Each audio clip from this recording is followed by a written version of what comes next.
ਤੁਹਾਨੂੰ ਪਤਾ ਹੈ ਕਿ ਆਈਬੀ ਦੇਸ਼ ਦੀ ਸੇਵਾ ਗੁਮਨਾਮੀ ਨਾਲ ਕਰਦੀ ਹੈ। ਮੇਰਾ यूपीएससी ਦਾ ਪ੍ਰੀਲਿਮਸ ਕਲੀਅਰ ਨਹੀਂ ਹੋਇਆ, ਮੈਨੂੰ ਬਹੁਤ ਵੱਡਾ ਧੱਕਾ ਲੱਗਿਆ। ਮੇਰਾ ਅਸਿਸਟੈਂਟ ਕਮਾਂਡੈਂਟ ਦਾ written exam back to back 3 ਸਾਲ ਕਲੀਅਰ ਹੋਇਆ। ਬੇਸ਼ੱਕ ਆਈਬੀ 'ਚ ਮੈਂ 5 ਸਾਲ ਜੌਬ ਕਰਨ ਦੇ ਬਾਅਦ यूपीएससी ਦੇ ਥਰੂ ਮੈਂ ਐਨਫੋਰਸਮੈਂਟ ਅਫਸਰ ਦੀ ਜੌਬ ਜੁਆਇਨ ਕੀਤੀ। ਸ਼ਾਮ ਨੂੰ ਮਜ਼ਦੂਰ ਬਾਹਰ ਆਉਂਦੇ ਸੀ ਔਰ ਇੱਥੋਂ ਆਪਾਂ ਜਾਂਦੇ ਸੀ ਤੇ ਮੈਨੂੰ ਆਪਣੇ 'ਚ ਉਹਨਾਂ 'ਚ ਜ਼ਿਆਦਾ ਫਰਕ ਨਹੀਂ ਮਹਿਸੂਸ ਹੋਇਆ। ਮੈਨੂੰ ਲੱਗਿਆ ਕਿ ਮੈਂ ਵੀ ਮਜ਼ਦੂਰੀ ਹੀ ਕਰ ਰਿਹਾ। ਮੇਰੇ ਰਿਸ਼ਤੇਦਾਰ, ਮੇਰੇ ਦੋਸਤਾਂ ਨੇ ਕਿਹਾ ਤੂੰ ਇੱਕ ਬੜਾ ਗਲਤ ਫੈਸਲਾ ਲੈ ਲਿਆ ਹੈ, ਤੂੰ ਇੰਨੀ ਚੰਗੀ ਜੌਬ ਛੱਡ ਕੇ तू क्यों एक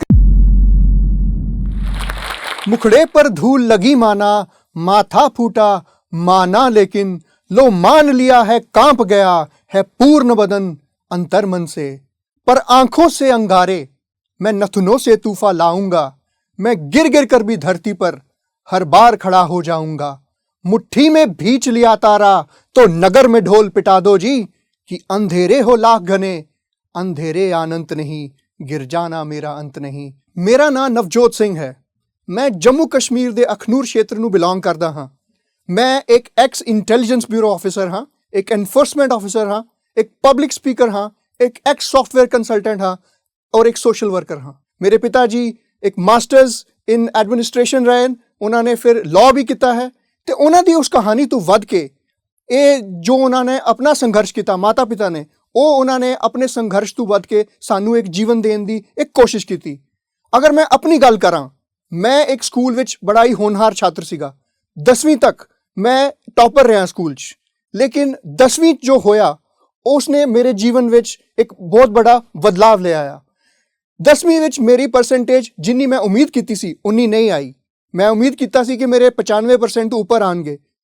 ਆਈ ਗॉट 86% ਮਾਰਕਸ। ਉਹ ਧੱਕਾ ਉਭਰਦੇ ਮੈਨੂੰ ਕਾਫੀ ਟਾਈਮ ਲੱਗ ਗਿਆ। ਇਨਫੈਕਟ ਮੈਂ ਆਪਣੀ 10+2 ਕਰਕੇ ਜਦੋਂ ਮੈਂ ਇੰਜੀਨੀਅਰਿੰਗ ਵਿੱਚ ਗਿਆ ਤੇ ਉੱਥੇ ਵੀ ਮੈਂ ਮਿਹਨਤ ਕੀਤੀ, ਮੈਂ ਕੋਸ਼ਿਸ਼ ਕੀਤਾ ਕਿ ਮੈਂ ਅੱਗੇ ਵਧਾਂ, ਆਪਣੇ ਲਕਸ਼ ਦੀ ਤਰਫ ਅਗਰਸਰ ਹੁੰਦੇ ਜਾਂ।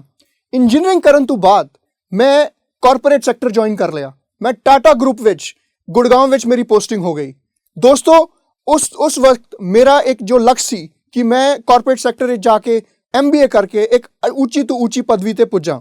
ਅਗਰ ਮੈਂ ਆਪਨੂੰ ਕਾਰਪੋਰੇਟ ਸੈਕਟਰ ਦੀ ਜਰਨੀ ਦੇ ਬਾਰੇ ਥੋੜ੍ਹਾ ਜਿਹਾ ਦੱਸਾਂ, ਉਹ ਪਹਿਲਾ ਦਿਨ ਸੀਗਾ ਜਦੋਂ ਮੈਂ ਆਡੀਟੋਰੀਅਮ ਦੀ ਵਿੱਚ ਬੈਠਾ ਸੀ, ਲਾਸਟ ਸੀਟ ਤੇ, ਇੰਡਕਸ਼ਨ ਦਾ ਡੇ ਸੀ ਔਰ ਮੈਨੂੰ ਬੈਠੇ ਨੀਂਦ ਆ ਗਈ ਤੇ ਜਿਹੜੇ ਮੈਮ ਸੀ ਉਹਨਾਂ ਨੇ ਮੈਨੂੰ ਵਾਰਨ ਕੀਤਾ ਕਿ ਤੁਹਾਨੂੰ ਮੈਂ ਕੰਪਲੇਨ ਕਰ ਦਾਂਗੀ ਤੁਹਾਡੀ। ਬਟ ਲੇਕਿਨ ਉਹ ਦਿਨ ਸੀ ਪਹਿਲਾ ਦਿਨ ਤੇ ਮੈਂ ਸੋਚ ਰਿਹਾ ਸੀ ਮੈਂ ਅਖਨੂਰ ਦੇ ਇੱਕ ਛੋਟੇ ਜਿਹੇ ਕਸਬੇ ਤੋਂ ਇੱਥੇ ਆ ਗਿਆ, ਮੈਂ ਕਿਸ ਤਰ੍ਹਾਂ ਇਹਨਾਂ ਬੱਚਿਆਂ ਦੇ ਵਿੱਚ ਆਪਣੇ ਆਪ ਨੂੰ ਅੱਗੇ ਵਧਾਂਗਾ।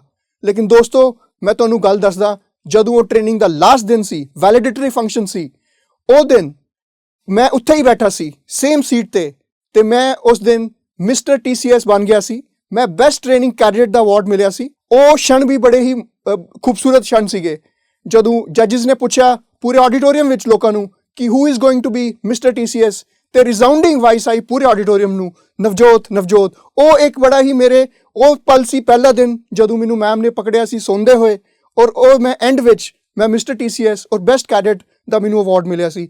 ਉਹਦੇ ਬਾਅਦ ਦੋਸਤੋ ਜਦੋਂ ਮੈਂ TCS ਵਿੱਚ ਜਦੋਂ ਜੌਬ ਕਰਦਾ ਰਿਹਾ ਤੇ ਉੱਥੇ ਮੈਂ ਇੱਕ ਚੀਜ਼ ਗੱਲ ਦੱਸਾਂਗਾ ਕਿ it is a very well reputed job, ਲੇਕਿਨ ਨਾਲ ਅੱਛੀ ਸੈਲਰੀ ਹੋਣ ਦੇ ਬਾਵਜੂਦ ਇੱਕ ਅੰਦਰ ਇੱਕ ਸੰਤੋਸ਼ ਨਹੀਂ ਸੀਗਾ। ਮੈਂ ਜਦੋਂ ਸ਼ਾਮ ਨੂੰ ਆਫਿਸ ਤੋਂ ਬਾਅਦ ਵਾਪਿਸ ਆਉਂਦਾ ਸੀ ਤੇ ਇੱਕ ਅਸੰਤੋਸ਼ ਦੀ ਭਾਵਨਾ ਸੀਗੀ ਮੇਰੇ ਅੰਦਰ।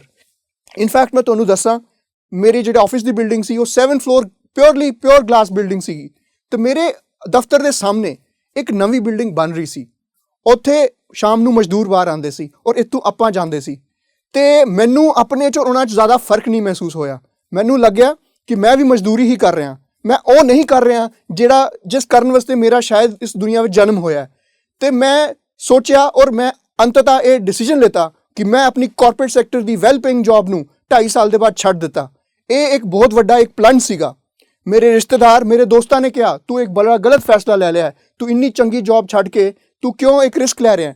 ਲੇਕਿਨ ਦੋਸਤੋ ਮੇਰੇ ਮਾਤਾ ਪਿਤਾ ਨੇ ਮੈਨੂੰ ਸਾਥ ਦਿੱਤਾ, ਮੇਰੇ ਭੈਣ ਭਰਾ ਨੇ ਮੇਰਾ ਸਾਥ ਦਿੱਤਾ ਔਰ ਮੈਂ ਆਪਣੇ ਆਪ ਨੂੰ ਮੋਟੀਵੇਟ ਕਰਕੇ ਰੱਖਿਆ ਔਰ ਮੈਂ ਸਿਵਲ ਸਰਵਿਸਿਜ਼ ਦੀ ਤਿਆਰੀ ਵਿੱਚ ਲੱਗ ਗਿਆ। ਨਾਲ ਹੀ ਮੈਂ ਇੱਕ ਆਪਣੇ ਬ੍ਰਦਰ ਨਾਲ ਔਰ ਆਪਣੇ ਦੋਸਤਾਂ ਨਾਲ ਇੱਕ NGO ਦੀ ਸਥਾਪਨਾ ਕੀਤੀ ਅਖਨੂਰ ਖੇਤਰ ਵਿੱਚ, ਜਿਹਦਾ ਨਾਮ ਵਿਸ਼ਵਾਸ ਸੀਗਾ। ਅਸੀਂ ਉਸ NGO ਵਿੱਚ ਸੋਸ਼ਲ ਅਵੇਅਰਨੈਸ ਦੇ ਕੰਮ ਕੀਤੇ, ਸੋਸ਼ਲ ਕਲਾਈਮੇਟ ਚੇਂਜ ਦੇ ਉੱਪਰ ਅਸੀਂ ਅਵੇਅਰਨੈਸ ਕ੍ਰੀਏਟ ਕੀਤੀ। ਨਾਲ ਦੀ ਨਾਲ ਅਸੀਂ ਸਫਾਈ ਅਭਿਆਨ ਵੀ ਚਲਾਏ। ਅਸੀਂ ਹਰ ਸਕੂਲ ਵਿੱਚ ਇੱਕ ਕਲਾਈਮੇਟ ਵਾਰੀਅਰਸ ਨੂੰ ਡੈਜ਼ਿਗਨੇਟ ਕੀਤਾ ਜਿੱਥੇ ਅਸੀਂ ਇਹ ਕੋਸ਼ਿਸ਼ ਕੀਤੀ ਕਿ ਸੁਸਾਇਟੀ ਵਿੱਚ ਇੱਕ ਰੁਝਾਨ ਪੈਦਾ ਕੀਤਾ ਜਾਵੇ, ਯੂਥ ਨੂੰ ਨਸ਼ਿਆਂ ਤੋਂ ਦੂਰ ਲੈ ਕੇ ਜਾਇਆ ਜਾਏ। ਮੈਂ ਜੌਬ ਛੱਡ ਕੇ ਆ ਚੁੱਕਿਆ ਹਾਂ, ਹੁਣ ਮੇਰੀ ਤਿਆਰੀ ਚੱਲ ਰਹੀ ਹੈ। ਲੇਕਿਨ ਪਹਿਲੀ ਅਟੈਂਪਟ ਦਿੱਤੀ, ਮੇਰਾ UPSC ਦਾ ਪ੍ਰੀਲਿਮਸ ਕਲੀਅਰ ਨਹੀਂ ਹੋਇਆ, ਮੈਨੂੰ ਬਹੁਤ ਵੱਡਾ ਧੱਕਾ ਲੱਗਿਆ। ਉਹਦੇ ਬਾਅਦ ਮੈਂ ਬਾਕੀ ਐਗਜ਼ਾਮਸ ਵੀ ਦਿੰਦਾ ਰਿਹਾ, ਲੇਕਿਨ ਮੇਰਾ ਇੱਕ IB ਦਾ ਐਗਜ਼ਾਮ ਉਸ ਸਾਲ ਕਲੀਅਰ ਹੋ ਗਿਆ। ਲੇਕਿਨ ਮੈਨੂੰ ਉਸ ਵੇਲੇ ਲੱਗ ਰਿਹਾ ਸੀ ਕਿ ਹਾਲੇ ਮੈਨੂੰ ਹੋਰ ਐਫਰਟ ਕਰਕੇ ਸਿਵਲ ਸਰਵਿਸ ਦੀ ਤਿਆਰੀ ਕਰਨੀ ਚਾਹੀਦੀ, ਤੇ ਮੈਂ IB ਦੀ ਜੌਬ ਜੁਆਇਨ ਨਹੀਂ ਕੀਤੀ ਉਸ ਵਕਤ, ਤੇ ਮੈਂ ਆਪਣੀ ਤਿਆਰੀ 'ਚ ਲੱਗਾ ਰਿਹਾ। ਲੇਕਿਨ ਇੱਕ ਹੋਰ ਧੱਕਾ ਮੇਰਾ ਇੰਤਜ਼ਾਰ ਕਰ ਰਿਹਾ ਸੀ। ਮੈਂ ਫਿਰ ਸਿਵਲ ਸਰਵਿਸਿਜ਼ ਐਗਜ਼ਾਮ 'ਚ ਬੈਠਾ, ਫਿਰ ਮੇਰਾ ਪ੍ਰੀਲਿਮਸ ਨਹੀਂ ਕਲੀਅਰ ਹੋਇਆ। ਹੁਣ ਮੈਨੂੰ ਥੋੜਾ ਹਤਾਸ਼ ਹੋਣਾ ਸ਼ੁਰੂ ਹੋ ਗਿਆ ਸੀ ਮੈਂ ਕਿ ਇਹ ਕੀ ਹੋ ਰਿਹਾ ਮੇਰੀ ਲਾਈਫ ਵਿੱਚ। ਮੈਂ ਇੰਨੀ ਵਧੀਆ ਦੋ ਵਾਰ ਜੌਬ ਛੱਡ ਕੇ, ਪਹਿਲੀ ਵਾਰ ਜੌਬ ਛੱਡ ਦਿੱਤੀ, ਦੂਸਰੀ ਵਾਰ ਜੌਬ ਜੁਆਇਨ ਹੀ ਨਹੀਂ ਕੀਤੀ। ਔਰ ਕਿਆ ਉਹ ਰਿਸ਼ਤੇਦਾਰਾਂ ਦੀ ਗੱਲਾਂ, ਉਹ ਦੋਸਤਾਂ ਦੀ ਗੱਲਾਂ ਜਿਹੜਾ ਮੈਨੂੰ ਕਹਿੰਦੇ ਸੀ ਕਿ ਤੂੰ ਤੇ ਇੱਕ ਬਹੁਤ ਹੀ ਵੱਡਾ ਇੱਕ ਬੇਵਕੂਫੀ ਦਾ ਕੰਮ ਕੀਤਾ ਹੈ, ਕਿਆ ਉਹ ਸੱਚ ਹੋ ਜਾਣਗੀਆਂ? ਲੇਕਿਨ ਦੋਸਤੋ, ਕਹਿੰਦੇ ਹੈ ਨਾ ਕਿ ਇਨਸਾਨ ਕੋਸ਼ਿਸ਼ ਕਰਦਾ ਰਹੇ ਤੇ ਕਾਮਯਾਬ ਹੋ ਹੀ ਜਾਂਦਾ ਹੈ। ਫਿਰ ਮੈਂ ਬਾਕੀ ਐਗਜ਼ਾਮ ਵੀ ਦਿੰਦਾ ਰਿਹਾ। ਮੇਰਾ ਅਸਿਸਟੈਂਟ ਕਮਾਂਡੈਂਟ ਦਾ written exam back to back 3 ਸਾਲ ਕਲੀਅਰ ਹੋਇਆ। ਬੇਸ਼ੱਕ ਮੇਰੀ ਜੌਬ ਵਿੱਚ ਇੰਟਰਸਟ ਨਹੀਂ ਸੀਗਾ, ਮੈਂ ਫਿਜ਼ੀਕਲ ਦੇਣ ਨਹੀਂ ਗਿਆ। ਉਸ ਨਾਲ ਹੀ ਮੇਰਾ IB ਦਾ ਐਗਜ਼ਾਮ ਇੱਕ ਵਾਰੀ ਫਿਰ ਕਲੀਅਰ ਹੋ ਗਿਆ। ਹੁਣ ਮੈਨੂੰ ਮੇਰੀ ਉਮੀਦ ਵਾਪਸ ਆ ਗਈ। ਮੈਂ ਗਿਰਿਆ, ਲੇਕਿਨ ਗਿਰ ਕੇ ਹਰ ਵਾਰ ਉੱਠਿਆ, ਹਰ ਵਾਰ ਆਪਣੀ ਉਮੀਦਾਂ ਨੂੰ ਅੱਗੇ ਵੱਧ ਕੇ ਚੱਲਿਆ। ਤੇ IB ਦਾ ਐਗਜ਼ਾਮ ਕਲੀਅਰ ਹੋਣ ਦੇ ਨਾਲ ਮੈਂ ਆਪਣੇ ਸਿਵਲ ਸਰਵਿਸਿਜ਼ ਦੀ ਤਿਆਰੀ ਫਿਰ ਸ਼ੁਰੂ ਕਰ ਦਿੱਤੀ। ਔਰ ਇਸ ਸਾਲ ਮੈਂ ਕੱਟ ਆਫ ਕਲੀਅਰ ਹੀ ਨਹੀਂ ਕੀਤਾ, ਕੱਟ ਆਫ ਤੋਂ 20 ਨੰਬਰ ਉੱਪਰ ਸੀਗੇ ਮੇਰੇ। ਔਰ ਫਿਰ ਮੈਂ UPSC ਦੇ ਮੇਨਸ ਵਿੱਚ ਬੈਠਾ। ਮੇਨਸ ਵਿੱਚ ਮੈਂ ਬਹੁਤ ਮਿਹਨਤ, ਵਧੀਆ ਤਰੀਕੇ ਨਾਲ ਆਪਣੀ ਤਿਆਰੀ ਕੀਤੀ, ਐਗਜ਼ਾਮ ਦਿੱਤਾ। ਔਰ ਮੇਰੇ ਉਸ ਸਾਲ ਐਸਏ ਵਿੱਚ 148 ਨੰਬਰ ਸੀਗੇ, ਜਿਹੜੇ ਉਸ ਸਾਲ ਦੇ ਟੌਪ 10 ਸਟੂਡੈਂਟਸ ਵਿੱਚ ਸੀਗੇ। ਦੋਸਤੋ, ਬੇਸ਼ੱਕ ਮੇਰੀ ਫਾਈਨਲ ਸਿਲੈਕਸ਼ਨ ਨਹੀਂ ਹੋਈ, ਲੇਕਿਨ ਫਿਰ ਵੀ ਮੈਂ ਆਪਣੇ ਇੱਕ ਲਕਸ਼ ਤੇ ਅਗਰਸਰ ਰਿਹਾ। ਉਹਦੇ ਬਾਅਦ ਮੈਂ ਆਪਣਾ IB ਦੀ ਜਰਨੀ ਜੁਆਇਨ ਕਰ ਲਈ। ਮੈਂ ਨਾਰਥ ਈਸਟ ਵਿੱਚ ਅਸਾਮ, ਅਰੁਣਾਚਲ, ਮਨੀਪੁਰ, ਬੋਡੋਲੈਂਡ ਏਰੀਆ, ਜੰਮੂ ਕਸ਼ਮੀਰ ਵਿੱਚ line of actual control, line of control, bureau of immigration ਇੱਥੇ ਸਰਵ ਕੀਤਾ ਹੈ। ਉਹ IB ਦਾ ਜਿਹੜਾ ਐਕਸਪੀਰੀਅੰਸ ਸੀਗਾ, ਤੁਹਾਨੂੰ ਪਤਾ ਹੈ ਕਿ IB ਦੇਸ਼ ਦੀ ਸੇਵਾ ਗੁਮਨਾਮੀ ਨਾਲ ਕਰਦੀ ਹੈ। ਹਮੇਸ਼ਾ ਸਾਨੂੰ ਪਰਦੇ ਦੇ ਅੱਗੇ ਰਹਿ ਕੇ ਸੇਵਾ ਨਹੀਂ ਕਰਨ ਨੂੰ ਮਿਲਦੀ। ਉਹਦੇ ਬਾਅਦ ਦੋਸਤੋ, IB 'ਚ ਮੈਂ 5 ਸਾਲ ਜੌਬ ਕਰਨ ਦੇ ਬਾਅਦ UPSC ਦੇ ਥਰੂ ਮੈਂ ਐਨਫੋਰਸਮੈਂਟ ਅਫਸਰ ਦੀ ਜੌਬ ਜੁਆਇਨ ਕੀਤੀ। ਉਹ ਮੈਨੂੰ ਇੱਕ ਹੋਰ ਅਵਸਰ ਮਿਲਿਆ ਕਿ ਮੈਂ ਕਿਸ ਤਰ੍ਹਾਂ ਆਪਣੇ ਸੁਸਾਇਟੀ ਨੂੰ ਸਰਵ ਕਰ ਸਕਾਂ। ਇੱਕ ਕਿੱਸਾ ਮੈਂ ਸੁਣਾਉਣਾ। ਇੱਕ ਵਾਰ ਇੱਕ ਵਰਿੱਧ ਮਹਿਲਾ ਆਫਿਸ ਵਿੱਚ ਆਉਂਦੇ ਨੇ, ਉਹਨਾਂ ਨੂੰ ਵਿਡੋ ਪੈਨਸ਼ਨ ਨਹੀਂ ਮਿਲ ਰਹੀ ਹੈ, ਉਹਨਾਂ ਦੇ ਕੁਝ ਡਾਕੂਮੈਂਟਸ ਦੀ ਕਮੀ ਹੈ। ਤੇ ਮੈਂ ਕੀ ਕਰਦਾ, ਮੈਂ ਕੋਸ਼ਿਸ਼ ਕਰਦਾ ਕਿ ਉਹਨਾਂ ਨੂੰ ਫੈਸਿਲਿਟੇਟ ਕਰਾਂ। ਉਹ ਜਿਹੜਾ ਸੰਤੋਸ਼ ਹੈ, ਉਹ ਜਿਹੜੀ ਸੈਟਿਸਫੈਕਸ਼ਨ ਹੈ, ਉਹ ਕਿਸੇ ਪੈਸੇ ਨਾਲ ਨਹੀਂ ਪ੍ਰਾਪਤ ਕੀਤੀ ਜਾ ਸਕਦੀ। ਇਨਫੈਕਟ ਮੇਰੇ ਦੋਸਤ ਜਿਹੜੇ ਔਰ ਮੇਰੇ ਲੀਡਰਸ, ਜਿਹੜੇ ਗਰੁੱਪ ਲੀਡਰ ਸੀਗੇ ਕਾਰਪੋਰੇਟ ਜੌਬ ਵਿੱਚ, ਉਹ ਮੈਨੂੰ ਮੈਸੇਜ ਕਰਕੇ फ़ोन करके कहते, नवजोत तूने बहुत अच्छा फैसला किया था तब कि तूने जॉब छोड़ दी, काश हमने भी वो करेज दिखाई होती। तो दोस्तों, ये मेरे कहने का मतलब की है कि सानू अपने सपनों के पिछे दौड़ना चाहिए। दोस्तों, अजकल मैं एक बच्चों को इंस्पायर करने वास्ते एक अपनी मोटिवेशन एक सीरीज़ चला रहा। बच्चों को उन्होंने करियर की तरफ, डी एडिक्शन की तरफ, कि डी एडिक्शन की तरफ जाना है, फिटनेस की तरफ जाना है, सोसाइटी के बारे कुछ करना है। ना कि अजकल असीं देख रहे हैं मोरैलिटी बहुत थल्ले जा रही है, सोशल मीडिया का जमाना है, लेकिन बच्चों को थोड़ा जा अपना मॉरल टर्पीट्यूड हो रहा होना उन्होंने, वो सही रास्ते ते नहीं जा रहे। तो साडा सारियां दा फर्ज है। मेरी माता जी हमेशा एक चीज़ कहते हैं, वो स्कूल के प्रिंसीपल हैं, तो उन्होंने एक ही चीज़ कहनी है कि बच्चे किसी एक बंदे दे नहीं होते, बच्चे समाज दे होंदे। तो बच्चे सारे साडियां दे, अगर असी अपने अगे पिछे देखते हैं कि कोई भी गलत राह जा रहा है, साडा फर्ज बनता है कि असी उन्होंने समझाइए, उन्होंने डांटिए, उन्होंने सही रास्ते ते लेके जाइए। तुसी डिगोगे, लेकिन तुहाडा काम है उठना उपर। जदों तुसी उठोगे फिर तुसी डिग सकते हो, लेकिन जदों तक तुहाडे अंदर जान है, तुहाडे अंदर प्राण है, तुहानू हमेशा अगे वधना चाहिए। कहते ना कि you fall down 7 times, you get up 8। तो वही मकसद है। मैं उस माटी का वृक्ष नहीं जिसको नदियों ने सींचा है, बंजर माटी में पलकर मैंने मृत्यु से जीवन खींचा है। मैं पत्थर पर लिखी इबारत हूं, शीशे से कब तक तोड़ोगे, मिटने वाला मैं नाम नहीं, तुम मुझको कब तक रोकोगे, तुम मुझको कब तक रोकोगे। जाते जाते मैं तुहानू यही चीज़ कहांगा कि जीवन च मैं बहुत बार फेल होया, लगातार फेल होया, लेकिन फेलियर एक्चुअली कुछ होंदा ही नहीं है। फेलियर तुहाडे एटीट्यूड विच है।